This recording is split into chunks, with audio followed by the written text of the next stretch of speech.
इस बुलेटिन के प्रायोजक हैं क्लैरिस हॉस्पिटल्स छिंदवाड़ा।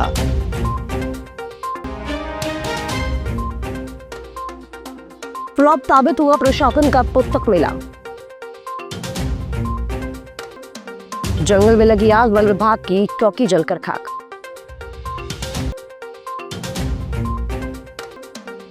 ग्रामीणों ने बैंक को बचाने के लिए किया सद्बुद्धि यज्ञ। बाढ़ संबंधित आपदाओं से निपटने होमगार्ड को दिया प्रशिक्षण। और सड़क दुर्घटना में 2 युवकों की मौत। नमस्कार, आप देख रहे हैं छिंदवाड़ा लाइव और मैं हूं आपके साथ कंचन। आइए बढ़ते हैं खबरों की ओर। जिला प्रशासन द्वारा गुरुवार को MLB स्कूल में आयोजित 3 दिवसीय पुस्तक मेला पहले दिन ही फ्लॉप साबित हो गया। पुस्तक मेले में आए अधिकतर अभिभावकों को किताबें और अन्य स्टेशनरी सामग्री पर उचित डिस्काउंट नहीं मिला और इसी के साथ ऐसे कई अभिभावक भी दिखे जिन्हें उक्त स्कूलों की पुस्तक या तो मिली ही नहीं या फिर पहले स्टॉक में खत्म हो गई, जिससे साबित होता है कि पुस्तक मेला प्रशासन की खानापूर्ति बनकर रह गया है। रामाकोना के समीप जंगल में गुरुवार को अचानक आग लग गई। आग की लपटें धीरे धीरे पूरे जंगल में फैल गई। इस आग में वन विभाग की चौकी को भी अपने आगोश में ले लिया है। इतना ही नहीं, आग की लपटें जंगल पर ही नहीं थमी, पलटों ने जंगल के समीप लगे किसान श्री कृष्णा श्यामराव के खेत को भी जलाकर खाक कर दिया। श्री कृष्णा श्यामराव के कोठे में रखा सारा सामान जलकर खाक हो गया। छिंदवाड़ा के ग्राम अजनिया में एक अनोखा प्रदर्शन देखने को मिला। ग्रामीणों ने अपने गांव में स्थित बैंक शाखा को अन्य स्थान पर शिफ्ट करने के निर्णय के खिलाफ सद्बुद्धि यज्ञ का आयोजन किया। ग्रामीणों का कहना है कि विगत 12 वर्षों से बैंक शाखा उनके गांव में संचालित हो रही है और सैकड़ों स्थानीय लोगों के खाते यहां संचालित है, लेकिन अचानक बैंक प्रबंधन ने शाखा को अन्य स्थान पर शिफ्ट करने का निर्णय लिया, जिससे ग्रामीणों में आक्रोश फैला हुआ है। ग्रामीणों ने बैंक प्रबंधन से गुहार लगाई है कि वे अपने निर्णय पर पुनर्विचार करें और बैंक शाखा को उनके गांव में ही संचालित करें। ओम गौरीस्ताय स्वाहा, ओम महेश्वराय स्वाहा, ओम पासपाणाय स्वाहा, ओम। आजू बाजू के गांव के और अजनिया के लोग मिलकर आज यहाँ भगवान शंकर जी के मंदिर में सद्बुद्धि यज्ञ कर रहे हैं जो है, और हम पुरजोर विरोध कर रहे हैं BC पॉइंट का जो है। हमको फुल फ्लैश शाखा चाहिए। IDBI की जैसी चल रही थी वैसी चलना चाहिए ग्राम अजनिया में जो, यही हमारी मांग है जो। और अगर हमारी मांग नहीं मानी गई तो आगे और लंबा आंदोलन हम लोग करेंगे। समस्या ये है कि हम सब खातेदारों ने यहाँ सद्बुद्धि यज्ञ और हवन का कार्यक्रम रखे हैं। हम ये चाहते हैं कि IBDI बैंक के कर्मचारी अधिकारियों को सद्बुद्धि दे। ये चूँकि यहाँ पर यहाँ से BC पॉइंट इसको हटा के BC पॉइंट रखना चाह रहे हैं वो यहाँ पॉइंट पे, और उसका हम विरोध करते हैं पूरे समस्त खातेदार। और यहाँ पर ये कम से कम ये समझना कि 80% खातेदार यहाँ पर है और ये जहाँ मर्ज कर रहे हैं वो सिर्फ 20% है। भगवान के समक्ष और समस्त अधिकारियों को सद्बुद्धि आए, इसलिए समस्त खाताधारकों ने यहाँ आज हमने सद्बुद्धि यज्ञ का आयोजन किए हैं ताकि हमारी बैंक यहाँ रुकी रहे। आप देखते हैं इसके लेकर के यदि बैंक रुक रही है तो ठीक है, नहीं फिर हम धरना प्रदर्शन, चक्का जाम, ऐसी अनेक योजनाओं को लेकर के हम आगे आएंगे। बस यही हमारा कहना है कि ये बैंक यहाँ रहे, इसलिए हमने ये सद्बुद्धि यज्ञ किए और ये BC पॉइंट खोल करके हमें आश्वस्त कर रहे हैं, हम उससे संतुष्ट बिल्कुल नहीं। गुरुवार को कलेक्टर कार्यालय में बाढ़ जैसी संबंधित आपदाओं से निपटने के लिए इंसिडेंट रिस्पांस टीम को वीडियो कॉन्फ्रेंस के माध्यम से प्रशिक्षण दिया गया है। प्रशिक्षण में होमगार्ड के प्लाटून कमांडेंट गणेश कुमार ने बताया कि जल बाढ़ से संबंधित आपदाएं कितनी खतरनाक हो सकती हैं और इनसे निपटने के लिए क्या उपाय किए जा सकते हैं। प्रशिक्षण का मुख्य उद्देश्य होमगार्ड के जवानों को जल बाढ़ से संबंधित आपदाओं के लिए तैयार करना है ताकि वे इन आपदाओं के समय में लोगों की मदद कर सके। आज इंसिडेंट रिस्पांस सिस्टम, जिले में गठित इंसिडेंट रिस्पांस सिस्टम को प्रशिक्षण के तहत आज जल, बाढ़ और बाढ़ से संबंधित जितने प्रकार के आपदाएं हैं उसके बारे में आज पहला प्रशिक्षण था। और दूसरा प्रशिक्षण बोरवेल और बोरवेल से संबंधित दुर्घटनाओं के संबंध में लोक स्वास्थ्य यांत्रिकी विभाग के कार्यपालक मंत्री श्री कुशरे सर के द्वारा दिया गया।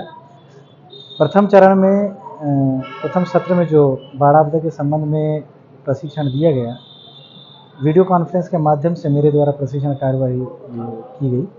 और दूसरे सत्र में बोरवेल एवं संबंधित आपदाओं के संबंध में कार्यपालन यंत्री लोक स्वास्थ्य निर्माण के द्वारा प्रशिक्षण दिया गया। देहात थाना अंतर्गत बुधवार की रात हुए दर्दनाक सड़क हादसे में 2 युवकों की मौके पर ही मौत हो गई। हादसा तोमरहाना के समीप का बताया जा रहा है कि बुधवार की रात पातालेश्वर निवासी विजय रावत व दोस्त सौरभ इरपाची बाइक से घर लौट रहे थे।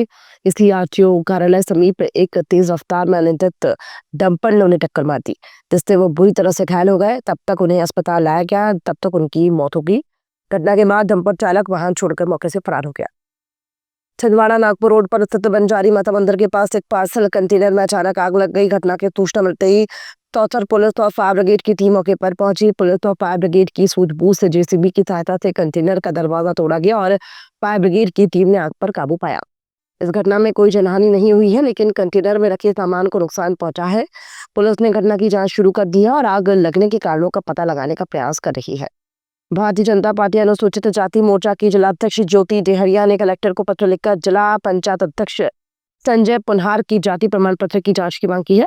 श्रीमती डेहरिया ने अपने पत्र में बताया कि जिला पंचायत अध्यक्ष के जाति प्रमाण पत्र के संबंध में शिकायत प्राप्त हुई है कि वे गोरखपुर उत्तर प्रदेश के निवासी हैं और उत्तर प्रदेश के निवासियों तिलोकी पादक, पुन्नालाल कुशवाहा, शिवशंकर और रामगोपाल कोरी ने शिकायत की है कि संजय पुनहार का जाति प्रमाण पत्र गलत तरीके से जारी हुआ है और इसका उपयोग कर उन्होंने अनुसूचित जाति के लिए आरक्षित सीट पर गलत तरीके से चुनाव लड़ा है।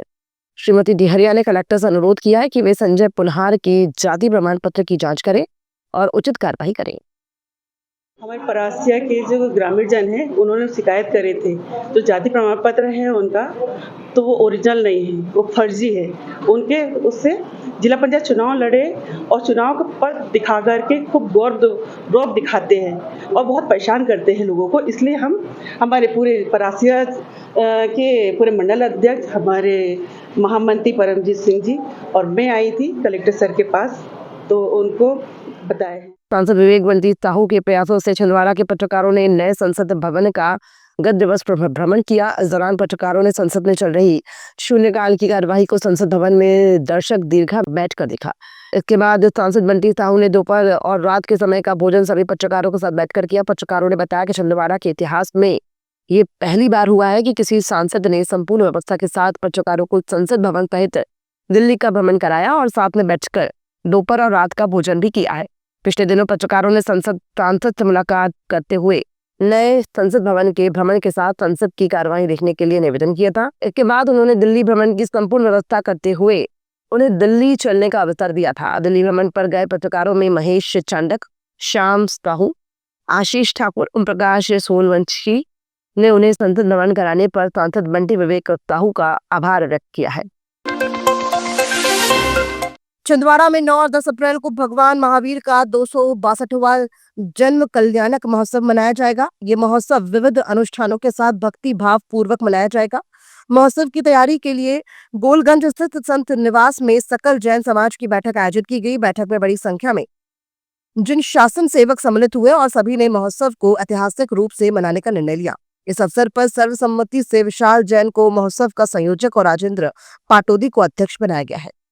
2003 से सकल जैन समाज इस भगवान महावीर के मंगलकारी जन कल्याणक महोत्सव की खुशियां मनाता है और एकता का प्रतीक शासन नायक का हमारा कार्यक्रम पूरे विश्व में विख्यात है कि छिंदवाड़े की जन कल्याणक ऐसा होता है। आज इसी के तहत हमारे अहिंसा स्थली गोलगंज स्थित संत निवास में एक सकल जैन समाज की बैठक का आयोजन किया गया, जिसमें तमाम जैन जगत के पूरे घटके, युवा संगठन और पूरे हमारे समाज के जितने जिन शासन सेवक हैं यहाँ पधारे और बहुत ही हर्ष के वातावरण में 8, 9, 10 3 दिवसीय इसमें विशेष रूप से 6 तारीख को हमारी एक मैराथन कैले जिंदन प्रभावना पैदल यात्रा निकलेगी जो शहर में महावीर के संदेशों को गुंजायमान करेगी।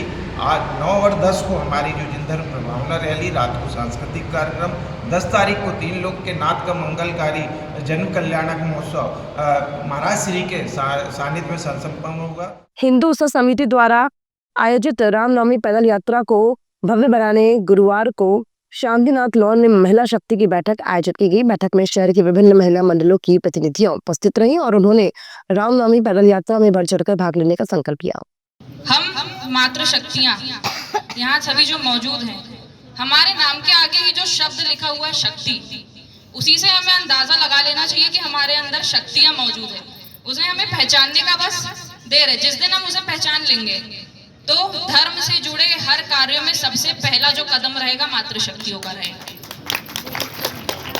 खबरों में फिलहाल इतना ही, दीजिए इजाजत, नमस्कार।